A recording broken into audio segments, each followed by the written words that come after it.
Back to Azalea collections. Azalea കളക്ഷൻസിലെ 3-piece സെറ്റിൻ്റെ cotton 3-piece സെറ്റിൻ്റെ കളക്ഷനാണ്. പ്രീമിയം ടൈപ്പിൽ വരുന്ന 3-piece സെറ്റിൻ്റെ കളക്ഷനാണ് കേട്ടോ. ഇത് നിങ്ങൾ കണ്ടിട്ടുണ്ടാവും. ഇത് നമ്മൾ ആദ്യം ഇറക്കിയിരുന്നതാണ്. നമ്മുടെ ഇത് റീസ്റ്റോക്കാണ്. കാരണം ഒരുപാട് കസ്റ്റമർ നമ്മൾ എൻക്വയറി ചെയ്തതിൻ്റെ പേരിൽ നമ്മൾ ഇറക്കിയതാണ് കേട്ടോ. ഇതാ ഇങ്ങനെയാണ് വരുന്നത്. ഇതിൻ്റെ ഷാൾ ഇതാണ്. ഷാളിൻ്റെ ഇതിൽ ഇതുപോലെ ടാസിൽസ് കൊടുത്തിട്ടുണ്ട് കേട്ടോ.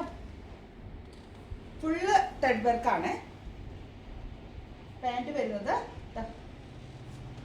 ഇതുപോലെയാണ് കേട്ടോ. നെക്സ്റ്റ് കളർ വന്നിരിക്കുന്നത് ഞാനിപ്പോൾ വേറെ ഇതിൽ പോലെ യെല്ലോ ഷെയ്ഡിലാണ്. ഇതാ. അപ്പോൾ ഇതിലേതെങ്കിലും പർച്ചേസ് ചെയ്യാൻ താല്പര്യമുണ്ടെങ്കിൽ നമ്മുടെ വാട്സാപ്പ് നമ്പറായിട്ടോ ഇൻസ്റ്റയിലോ മെസ്സേജ് അയക്കാം. അതിൽ ഷോപ്പിൽ വരാൻ താല്പര്യമുള്ളവരാണെങ്കിൽ ഷോപ്പ് വരുന്നത് ഷൊർണൂർ സെൻറ് തെരേസാസ് കോൺവെന്റിന്റെ ഓപ്പോസിറ്റ് ആയിട്ടാണ്.